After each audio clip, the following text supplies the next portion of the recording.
Hey everyone, this is May. This is another episode of the May Lee Show. Thanks for joining. I hope everyone is staying safe and doing okay during these very trying, difficult times. I know we hear this every day. This is unprecedented, and we have never imagined something so dramatic going on all over the world. But first and foremost, I really hope that everyone is safe out there and practicing caution because, the more information that comes out about COVID 19, the more we realize how little we know about this virus. Even though scientists and experts and medical experts, health experts are all scrambling to find out more information and obviously do everything from trying to find the vaccine, develop a vaccine, to different drugs that are trying to be used to help those who have been afflicted by COVID 19. It's amazing that, every week, sometimes every day, we're being told different information that's coming out about the virus. For instance, just the other day, or maybe it was even just yesterday, it was reported that on that cruise ship where so many people got sick from the virus, that was the ship that came in, the Princess cruise that came into the Bay Area. They have just recently discovered that the virus was still detected 17 days after everybody came off the ship. So that means the virus has an unbelievable resiliency to survive that long. So that I have to say, when I saw that report, I was like, oh my God, that's insane. And then we're also finding out from Chinese scientists who now have a lot of data that they've been looking into, that the virus perhaps could travel a lot further than the 6 feet that we're being told to, keep distance from others, right? 6 feet. Some of these reports now are coming out that it's at least 15 feet. It can travel up to 15 feet through the air. So here's my point with this is that we still don't know a lot about this virus. We still don't know how it behaves. And we still need to look at this as a major crisis that has hit us all, that has affected every single one of us. Nobody is clear of this. Nobody is untouchable. And I think a lot of you probably watched my video last week when it was a rant. I just kind of went off on young people.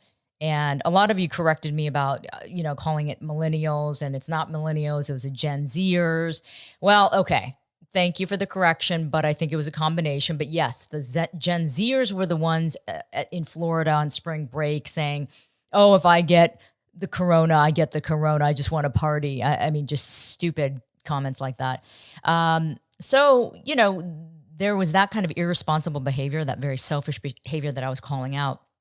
Well, lo and behold, there are now reports that groups of students who went on spring break and ignored the warnings, well, they now have the coronavirus.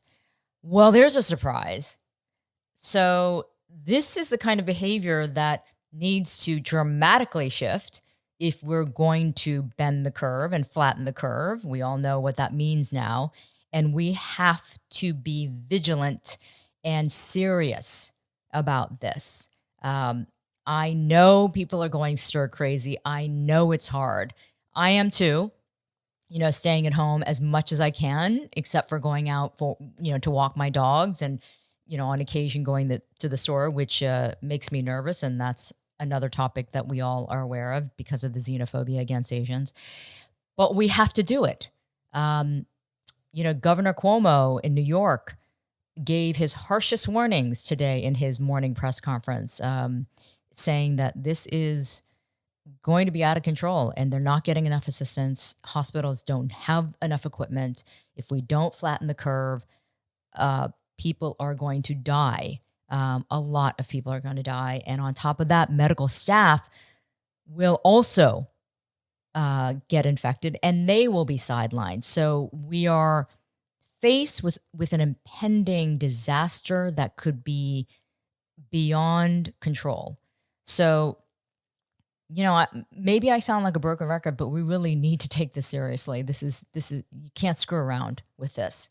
Uh, but of course, the other side of this crisis for Asian Americans is something that I've been, of course, talking about for a couple weeks now, which is the racism that against Asians because we're being blamed for the virus, regardless of who we are, what our backgrounds are, where we're from, where we live. And that has been fueled by a lot of rhetoric from political leaders, including Donald Trump. And I have not held back on my disappointment with what he has said and continued to say, calling it the Chinese virus. And, it's like he's been kicking the hornet's nest over and over and over again.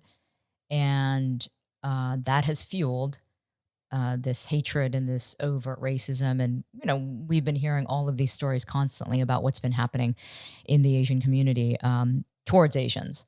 So let's do a little review because, of course, something happened yesterday, Monday, in the press conference, the White House press conference, that took many of us by surprise. But we're going to get to that in a second. But first, let's do a little review of what Donald Trump has said. Now, last week in a press conference, a correspondent actually did point blank ask him, why do you keep calling it the Chinese virus? And then also mentioned, there's a lot of violence against Asian Americans. And he, of course, quickly cut her off and said, because it comes from China. And he says it like that, of course. And he just dismissed her question completely, totally disregarded it. And another correspondent in the press conference then asked him, about it as well, but referred to a specific incident that happened in the White House. So let me play that for you, and then we can go from there. My second question is, there are at least one White House official who used the term Kung flu, referring to the fact that this virus started in China. Is that acceptable? Is it wrong? Are you worried that having this virus be talked about as a Chinese virus, that might I wonder who said that. You know who said that? I'm not sure the person's name, but would you condemn the fact say that the term again? A person at the White House used the term Kung flu. My question is, do you think that that's wrong, Kung flu? And do you think using the term Chinese virus, that puts Asian Americans at risk, that people might target them? No, not at all. I think they probably would agree with it 100%. It comes from China. There's nothing not to agree. Okay, how about last question? Please, go ahead. The answer to that would be no. We do not agree with that. So yeah, he doubled down in this press conference, and again, the fact that he doubled down on the question of, is that racist, calling it Kung flu, saying no, that, wow, right? Like, seriously, wow. Okay, so then Monday, just yesterday, after he's been saying this over every press conference, he was saying Chinese virus. And then I don't know if you guys also saw that a photographer had taken a photo of his speech last week, and it was a close-up of his notes. And where it had said coronavirus, he had crossed out corona with a Sharpie. And we all know that that's his favorite writing tool. He wrote Chinese. So it was very intentional. It's been very intentional. So this is not some subconscious thing that he's doing. It's very, very intentional. So, all of these things have been happening all along, daily, right? So there's been this pattern. So then Monday rolls around yesterday. He has a press conference, and all of a sudden, he gives this written statement, right, at the top of the press conference. So let's listen to that. It's very important that we totally protect our Asian American community in the United States and all around the world. They're amazing people, and the spreading of the virus is not their fault in any way, shape, or form. They're working closely with us to get rid of it. We will prevail together. It's very important. Okay, so that's what he said yesterday in his prepared statement, and um, I actually watched it live, and I mean, I'll be truthful. I was like, "Who wrote that? Who wrote that? And who made him say that?" So that was my initial response. Which, look, you can't blame me for thinking that after all that he said before. And then, of course, later in the press conference, he was asked about that. Like, why suddenly is he saying that? So let's listen to that now. Mr. President, just quickly, a second question. What prompted you to say at the beginning of your comments that you're going to take care of the Asian Americans? Has there been something in particular that was? Yeah, because it seems that there could be a little bit of nasty language toward the Asian Americans in our country, and I don't like that at all. These are incredible people. They love our country, and I'm not going to let it happen. So I just wanted to make that point. Because they're blaming China. People are blaming China, and they are making statements to great American citizens that happen to be of Asian heritage, and I'm not going to let that happen. Okay, so yeah, so that's he was responding to that reporter's question. I appreciated the fact that the reporter followed up. That's good because that's what journalists should do. Nasty language. It's been more than nasty language. People have been assaulted. People have been badly injured. People are afraid of going out of their house. They're afraid of going to the store.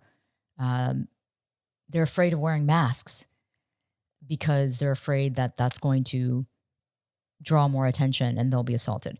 So nasty language. No, it's beyond nasty language. It's been physical assaults. So here's what I said today. I was interviewed by a national syndicated talk show this morning on the radio, and I said, this is something that I find disingenuous. The fact that he's now saying this again after the repetition of what he was saying before, and you can't just pivot and be convincing. That's just not convincing to me. That all of a sudden he's seen the light. Donald Trump he's an opportunist.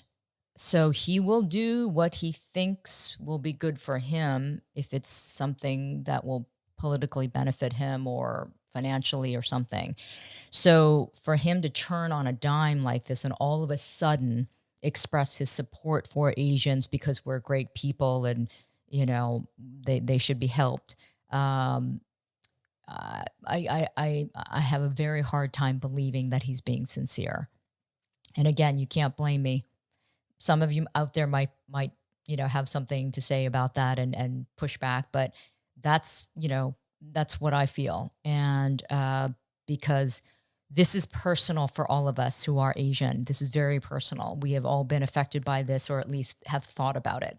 So this is something that we need to discuss and, really kind of try to better understand how we're going to take this situation and create some sort of better understanding, but also some tangible action that will make a difference moving forward. So I'm going to discuss that later in terms of ideas, but yeah, so that is what's been happening of late. Listen, I mean, it's like every day, every hour, something is happening. It's hard to keep up. But the one thing I want all of you to take into consideration is that you really do have to take care of your mental health because we don't know how long this is going to go. We don't know how long we're going to have to stay at home. A lot of us have orders to shelter at home. I'm in California, so the entire state of California has been ordered to shelter at home, so we can only go out for necessary trips. But several other states, cities have done the same thing. So it's mentally definitely overwhelming. So you got to take care of yourself, right? unlike me, and I've had to do this though, and it has helped. I've taken little breaks from the news and trying to not immerse myself in the news and all of that stuff. That certainly has helped. So yeah, I think, whatever you got to do to sort of maintain your mental well-being, your spiritual well-being, your physical, obviously too. But we have to do the balancing thing, or because this might be for the long haul, and man, I'm not going to last if this goes on forever and I don't take these little breaks for myself. Okay. All right. So this episode actually is going to be interesting. Well, hopefully all episodes are interesting, but I decided that I wanted to have a discussion with Benny Luo of NextShark. As many of you know, NextShark is my partner in this podcast. It's NextShark co-production with my company, Lotus Media House. And so I thought, you know what, this might be a really good time to bring Benny in to talk about what NextShark has been doing throughout this crisis, because they've been doing a lot, particularly when it comes to all the stories about the Asian American violence and the racism around the country. And his staff, they've been working around the clock. So I wanted to talk to him, bring him into the conversation about that, and then just overall stuff that we've all been observing. Benny's a great guy. Love him to death. He's like a little brother to me. So, hey, Benny, how are you? I am good. How about yourself? Well, hanging in there, I mean, it's weird, right? Because, everyone should know that whenever we do our episodes, you and I are actually physically together because we're working on the show. And now here we are in our new reality, right? We can't even see each other face to face and in person anymore. Yeah, I think I remember mentioning yesterday. I was like, "Oh, do you want to shoot it in person?" But then we both were like, "Wait a minute. Well, probably better if we." I know. When you said that, I was like, "Wow, that's really sweet of you, Benny. But I would love to see you, but I don't think we should do that right now." So, yeah, this is what everyone's doing now. Even every major network, all their correspondents and anchors are reporting from home. So, this is kind of what we're gonna have to deal with for a while. But hey, thank God for technology, right? It works for us. Exactly. Yeah. Well, listen, as you heard, I was talking about all the different incidents of racism and then, kind of the pattern of Trump and how he tried to pivot yesterday. So, first of all, I want to find out from you, because we talk every day basically about what's going on. And I know that you've been telling me that at NextShark, because you guys have been covering this from the beginning, especially the racism, the growing racism. Describe to me, because I've heard this, from you before, but tell, our viewers and listeners, it's like, what has been happening over at NextShark? Because it's been crazy.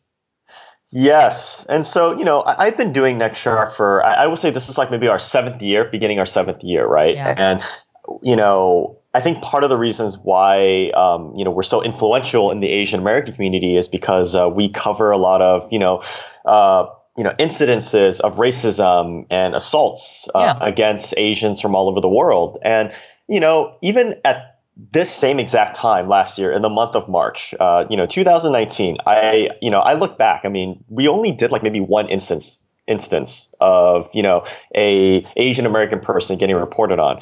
And, Wow.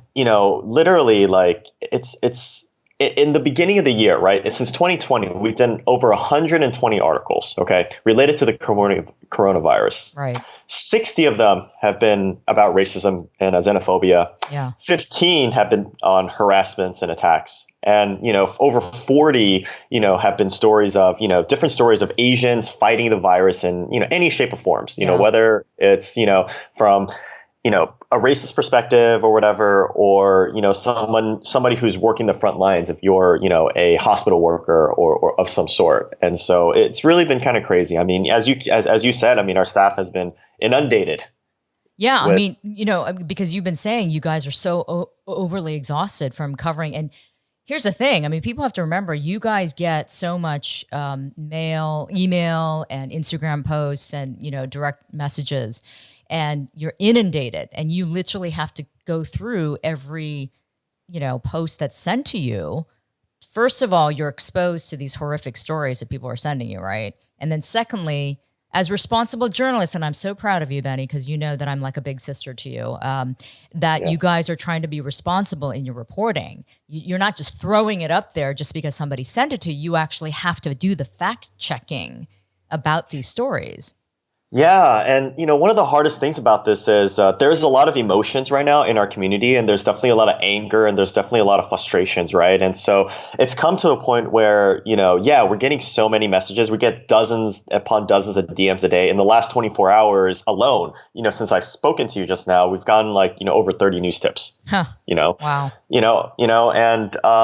And a lot of those times is, people will blindly share an article without, a video of something without any sort of context. It's just people beating somebody up and everything. And, and obviously it's something that we'll investigate, but we're not going to simply just put something up just because it looks like something, you know what I mean? But oftentimes we see a lot of anger going, hey, why aren't you reporting on this fast enough? Why aren't you doing this? And, you're not doing your jobs. You guys are a disgrace to the community. No. When you were telling me that, I got really pissed by that because I'm like, listen, you have to be responsible, in reporting these stories. You can't just throw it up there. There's so much misinformation out there already about everything. So we're not going to inflame the situation without knowing what's going on and then reporting it factually. I mean, I know that everybody's on edge. That's the thing. We're all on edge. We all feel like fearful to a certain extent. And I get that. It's like a knee-jerk reaction. But as providers of information, right, we are media organizations. We still have to be responsible. So I know you've gotten some abuse and that sucks, dude. I'm so sorry about that. But I'm glad you're sticking to your guns. You have to. Yeah. And, one thing I want to know too, and believe me, for someone that has been doing this for a while, we've definitely, made our fair share of mistakes in the past and everything else. But, I'm seeing, and I don't want to call anybody out here. Like I am seeing some community pages or Asian American influencers of some sort. And I'll see them blindly sharing a video of, of maybe somebody getting beaten up. And this has happened for real. There was a video that went viral maybe a week ago of, a group of kids jumping somebody and beating them up and everything. And, some Asian pages are sharing it. All of a sudden, people are angry in the comments.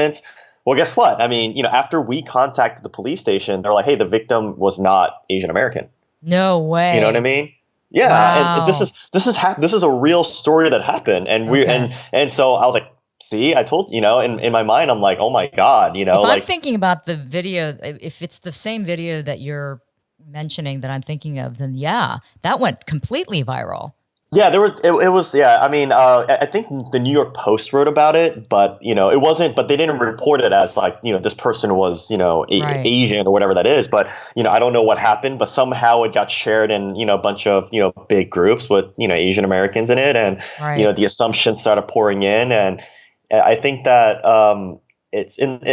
I think that this relates to everything. This is the age of social media, and I think that with the amount of, I understand on some level with the amount of emotions that are running, but at the same time, I think that there is a level of responsibility too. There is, and that responsibility matters because that can, if you're irresponsible and that misinformation continues to get out there, that can do more harm than good. Right? It's like the boy who cried wolf. If that keeps on happening, then people aren't going to believe anyone.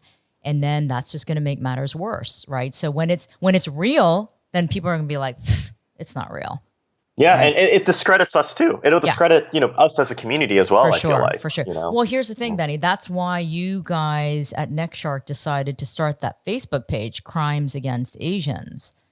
Right? Yeah. So it's funny because I would say we started it maybe about a year ago, but it didn't really take off. We did it about a year ago just because we thought that it might be. We thought it might be good to have a page kind of dedicated to subjects centered around crimes against Asians because it's one of the most lowest reported incidences in mainstream media, and so we figured this would be a great space for people to kind of come together, right? But it's funny because in the last week it just started blowing up. We didn't really do any crazy promotions for it. We just saw the group literally grow from just a few hundred to now we have over 13,000 members and counting in less than a week. Wow. Less than a week. I believe it. I believe it. Just because, I joined it when you invited me last week. I didn't know it existed before. And now, there's posts every day about stories. But again, you guys are trying to control it in terms of like what is, legit and what's not. Over 1,000 posts a day that people submit that we have Wow. there. Over 1,000. Like right now, as I speak to you, like I'm looking at there's, we cleaned it out everything already last night. Yeah. And there's 857 Just overnight. just overnight.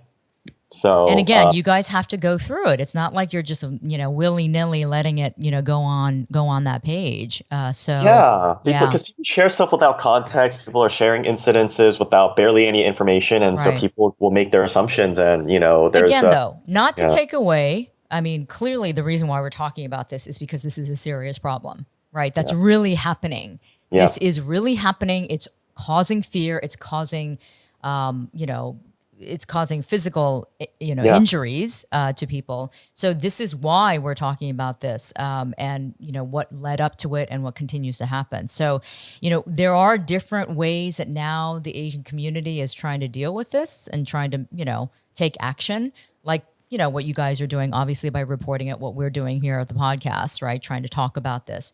So it's one thing to just talk about it in terms of just saying, oh my God, this happened. Oh my God, that happened. But it's another thing to try to do something about it, right? Now, I think I shared with you over the phone the other day, and I don't know, should I bring it up? Maybe. I think I will. I have been a little disappointed with people in the Asian community not speaking up, not using their platform to condemn this and, say anything about it.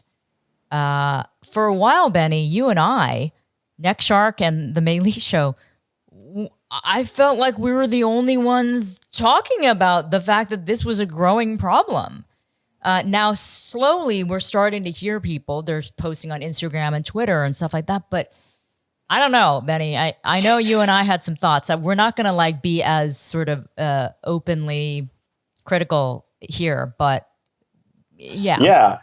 I think it's interesting. I mean, I think that, I think fortunately, I'm very happy that, Daniel Dae Kim spoke out. I believe that he was probably the first major Asian American celebrity to, really, talk about it openly. And I think you're right. Yeah.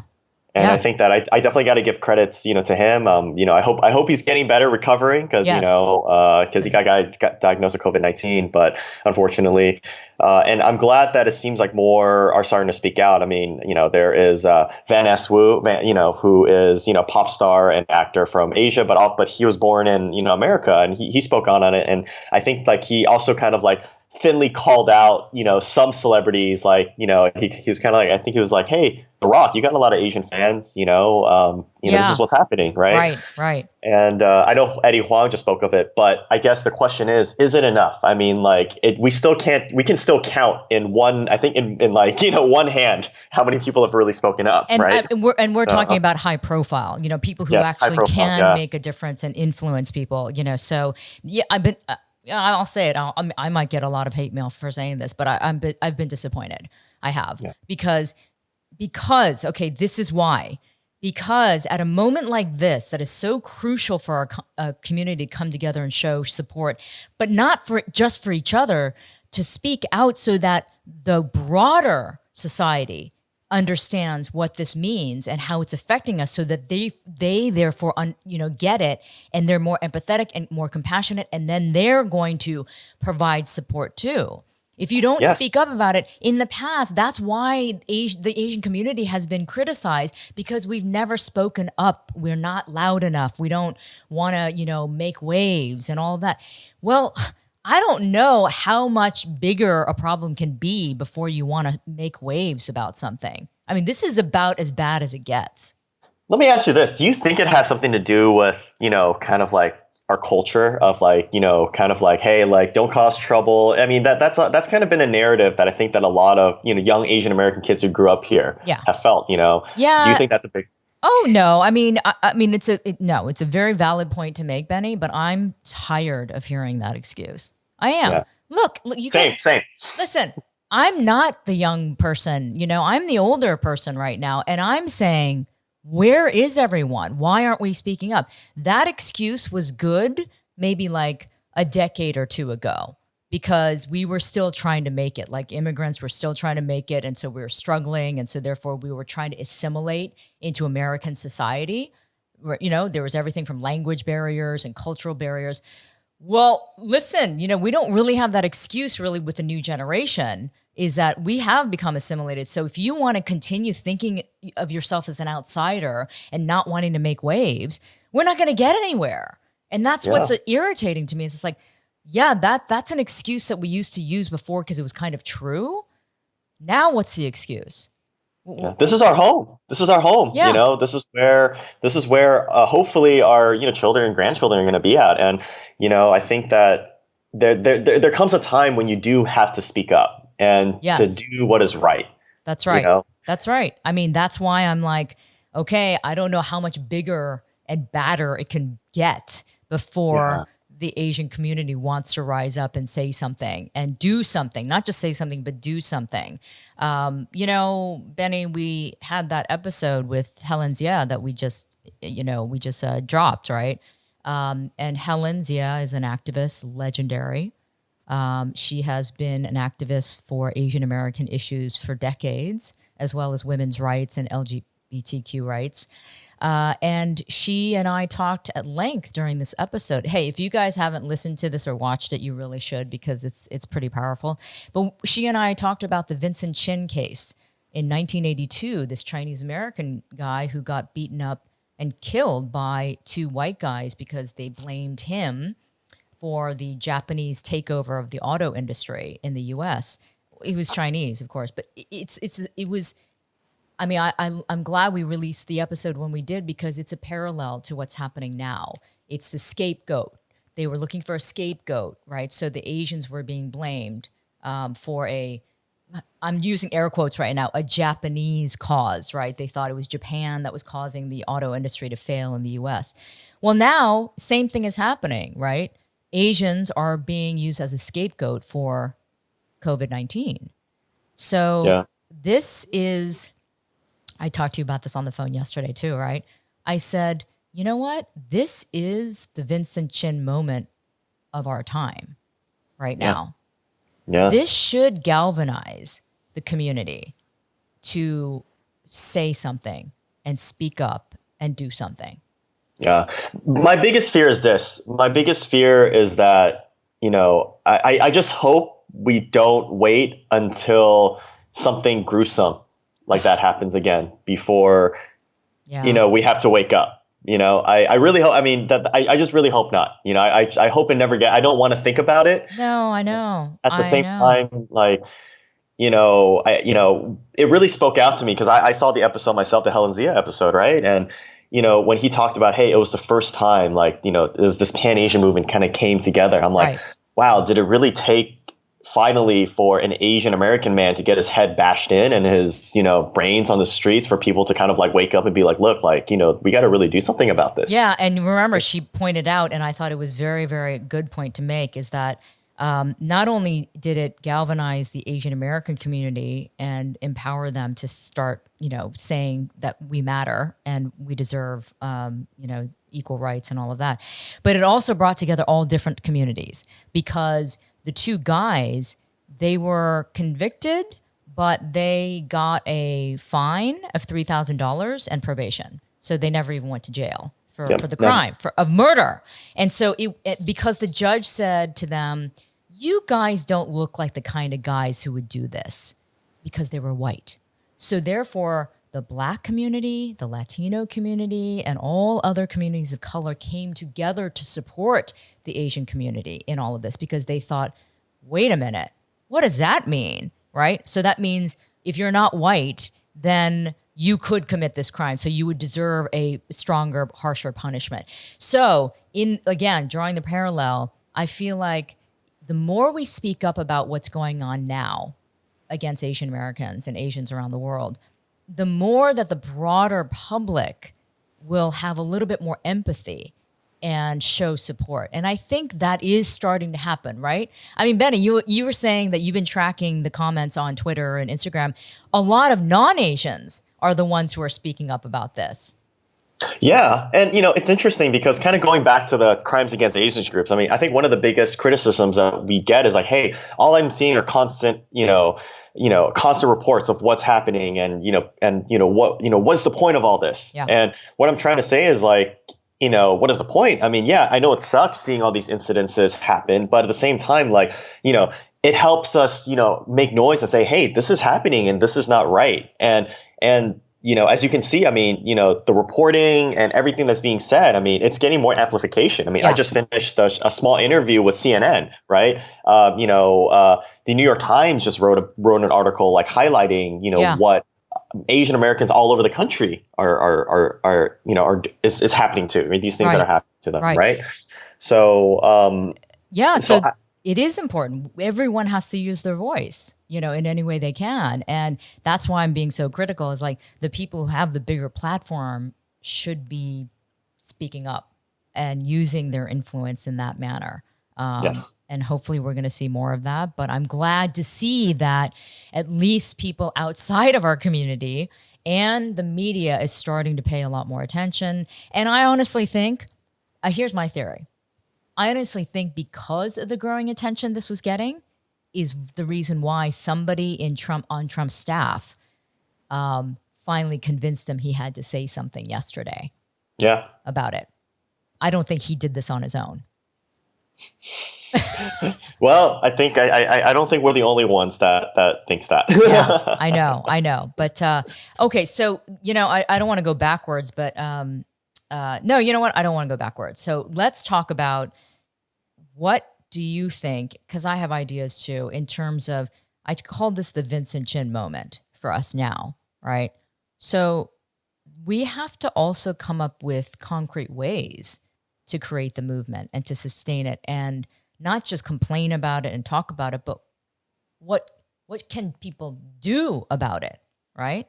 I think the most important thing that people can do is freaking vote. Okay, we are in an election year, right? We have an election coming up in November, a crucial one. People need to get serious about voting. Yeah, that's really the only way that's gonna, enact the right changes that need to be made, right? And I think, voting is a right that, all Americans have. And I feel like it's, and I think that for us as Asian Americans, I think that they say that we're some of the lowest, people that turn up. That's right. Yep, that's right. Although we are the fastest growing voting bloc in the country. That's the irony. We are the fastest growing, yes. We are the fastest growing voting bloc in the country. People are like, oh, it must be the Latino. No.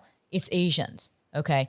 So our influence is growing, and yet our participation isn't matching that. But now with what has happened, God, this should be a wake-up call to every Asian American saying that, you know what, we got to vote, because if we don't vote, then our voice really doesn't matter. Then what? The representation is never going to be there.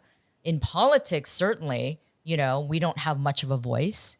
So it's all of these things that, you cannot take for granted, thinking like, oh, we don't have a voice. Oh, we're invisible. Oh, they're not paying attention to us. Well, it's because you're not making it known, right? Look at me. I'm totally going off on this, but I really think this is crucial. Oh, yeah. Yeah. I mean, what's the sense you get from Neck Shark readers? Do you think that they're caring enough about the importance of voting? I think that this relates to everyone, right? I mean, I think that in terms of like, it's always been kind of an issue just to get young voters out, right? Yeah. And now to get Asian American voters to come out, I mean, I think that I see a lot more Asians being interested in politics, but I don't think it's really enough yet. It's not something that we really, kind of think about.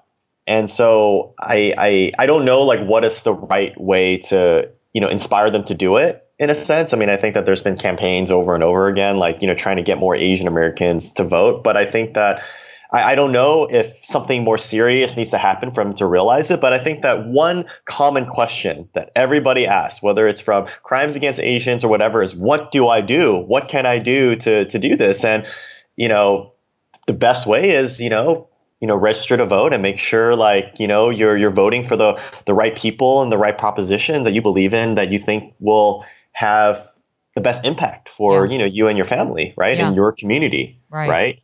Because the attitude of like, well, my vote won't matter. That's like it's the terrible attitude. I hate when I hear that. I really do. What if everybody thinks that then? What if everybody's thinking the same exact thing, right? Well, that's a lot of people stayed home in 2016, right? Yeah, So, and look what happened. yeah, exactly.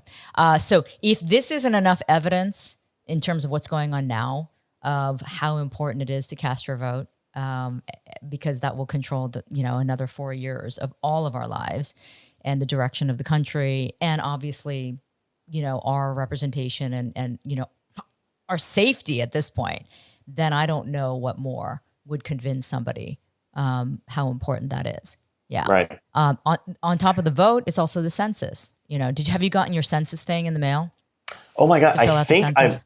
I think I might have gotten it. What's interesting is that it's the census is very, very interesting. I think that overall, I think that for me, I think it is important on a for me personally, because I think that at the end of the day, it's to show that you are here. Yeah. And that and that's how decisions are made.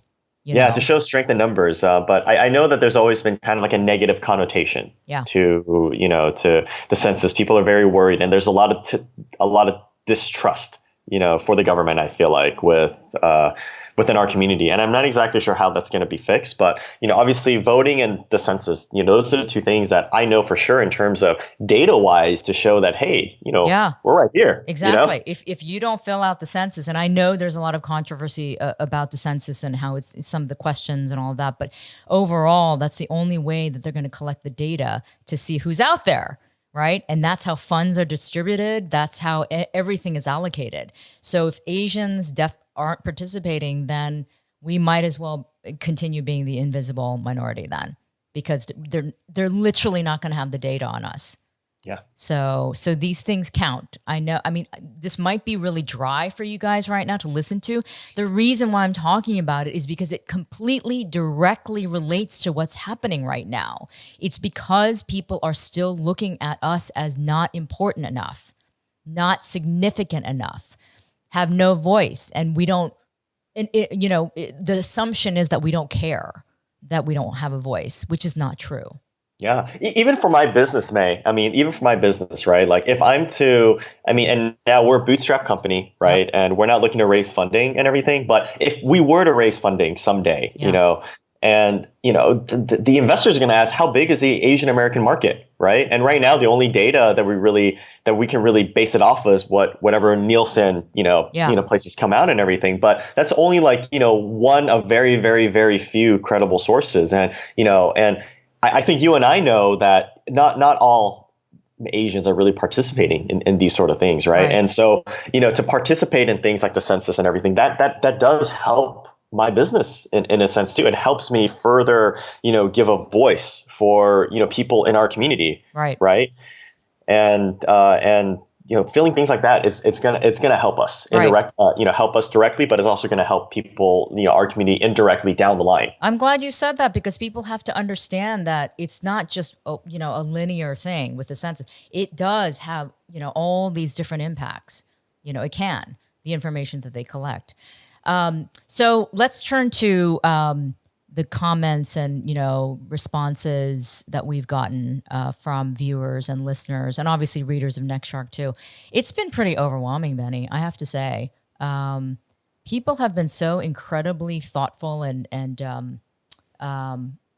thankful for what we're doing, and that really has moved me so much. Every day. Like this morning, you sent me the message from somebody on Instagram. Yep. Right? I'm going to read part of it. But he said, "Hi, May. I just listened to your latest with Helen. You both are amazing women. I really appreciate the voice you've given to the Asian American community.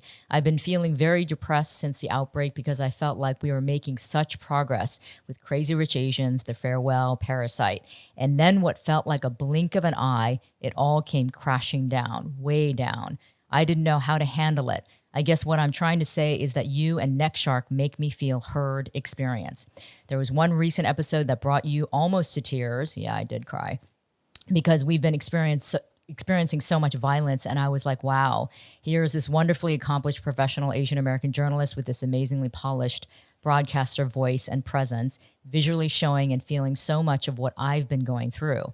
It kind of broke the fourth wall for me, and I felt like I could exhale with someone. So thank you." I mean, geez. So sweet. Yeah. I mean, so sweet, but I felt like, wow, this is how we're all feeling. And so Yeah. for us to try to express openly how everyone is feeling, I guess it matters. I think that message is so beautifully put. I like, the fact that, he said, hey, like, and I think the whole sole reason why you and I, decided to start this thing too is like, you mentioned that, hey, like, I've seen blips, you've seen blips in your career, right? And this is like, this is one of those like blips that you've never really seen before where we're making an impact finally, not only in entertainment, but with politics, with Andrew Yang and all these other people Yeah. through music and everything. And suddenly, like you said, it just seems like it all came crashing down. I like, know. I mean, it really was a blink of an eye. He was right about that because literally, Benny, we had just been doing like episodes of like Parasite's unbelievable Oscar wins. And then just a couple weeks later, bam, this. And now like Asians are being targeted. So it makes my head spin. Yeah, and it's sad that it's almost like I don't know if change the course of our show is the right thing to say in a sense where we made this thing to also celebrate successful Asians, and Yep. we had so many great episodes of amazing Asians doing incredible things in their careers, but now that's been overshadowed by Yeah. this thing that is really affecting all of us, and it's one of those things where it's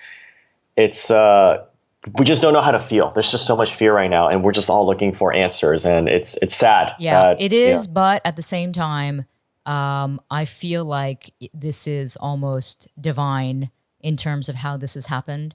Yes, the show was started off as, we wanted to celebrate Asian Americans and achievements, but also talk about serious issues too, which we were doing. And then this happened.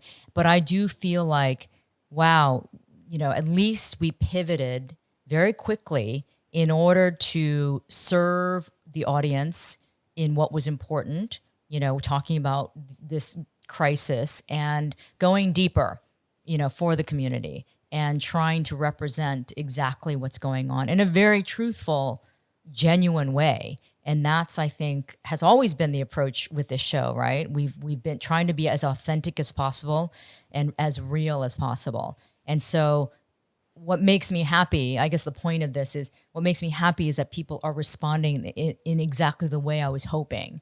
And then some.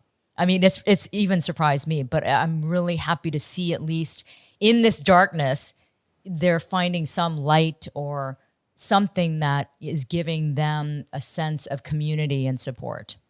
Yeah, and honestly, thank you, May, for everything that you're doing. I mean, I know that we started this and everything, but I feel that I think that I'm not alone when I say that for someone like you who's just super accomplished in everything, and you have an amazing career and everything, and you're coming out, you're putting yourself out there and just trying to be a voice for younger people like me and everyone, because even for me, yeah, like. You can say that I'm experienced or whatever you may say, but like, there's a difference, and I think that to have a seasoned person like you, like, just make sense of a lot of these things, I think that's very, very valuable. And so I'm super grateful that you're here, and you've been like you said, you've been pretty much like a Nuna, like a big sister to me, like, all this time. And, I'm learning something from you. I learn something new from you every day. My staff learns something from you every day. And so, I really think that you're doing a service to everybody else, and you've done a big service to me. Well, Benny, I so appreciate you saying that and you say that a lot, and I'm always grateful every time you say that. But listen, here's my thing. I've been around for a while, and I've been doing this for a long time, and I just feel like I've reached a point in my career and life overall that I have to share my skills and my knowledge and my wisdom to hopefully incite positive change and inspire, motivate, whatever you want to call it. But there's got to be some good that comes out of it.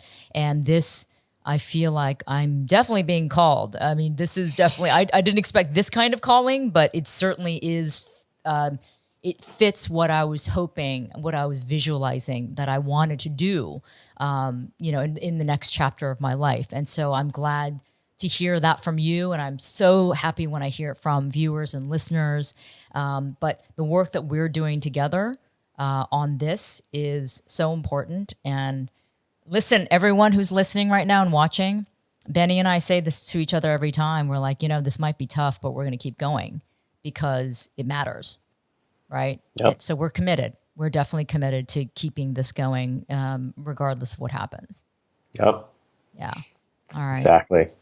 Oh, Benny, I know you haven't been sleeping well. Neither have I, and you don't have the advantage of putting on makeup to cover the sleepless nights.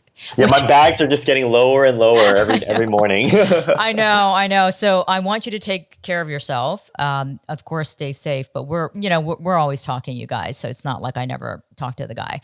But I'm so glad we did this episode. I think when I was thinking about what episode I wanted to do next, I just thought because of everything that's going on and because of the way in which we've been covering these stories, I thought it was important for everyone to hear from Neck Shark and you in terms of behind the scenes stuff and what you're going through, the stress of what you're going through, but the important work that you guys are doing.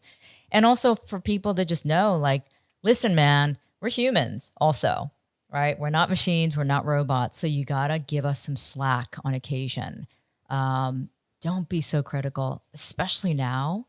We need to be much more compassionate. We need to be empathetic. We need to be civilized. Right? So yeah. And one thing is like you and I mean, we could, how do you say it? What was I going to say? What's that word? Is that,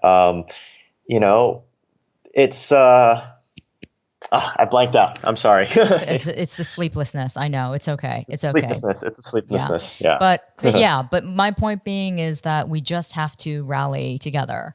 And sometimes we'll stumble, sometimes we'll make mistakes, and sometimes we won't say things or do things or write things that you guys want us to be doing right now. But just we're just as fearful as everyone else right now. I think you and I are just as fearful and as uncertain as everyone else. And just as everybody else is doing their own way to cope, we're also trying to cope in me and my staff, and you yourself, May. You're we're all trying to cope with all this. Right. And so we're in this together, and let's just try to figure it out. Yep. But listen, but we do want to hear from you guys, right, out there. Write to us, continue writing to us, continue sending us messages on social media, Facebook. Lots of messages on Facebook. I mean, that audience is growing as well. So it's nice to see that people are relating to what the content that we're putting out there. So let's keep it up. But listen, Benny, I know you have a lot of stuff to do, and we're going to put this episode together and get it out there to everyone. So, hey, I hope you guys enjoyed this. Thanks for listening. And Benny and I are going to keep doing this work to keep you informed, and, hopefully inspire you and provide maybe some comfort once in a while. Right. So Benny, thank you. I'll be talking to you again soon anyway, though. Right. Yeah. Okay. Probably in a bit. Yeah, I know. All right, guys. Listen, thank you for listening and watching. Until next time, take care of yourselves. Stay safe. Wash your hands. Don't touch your face. Okay? All right. Bye, everyone.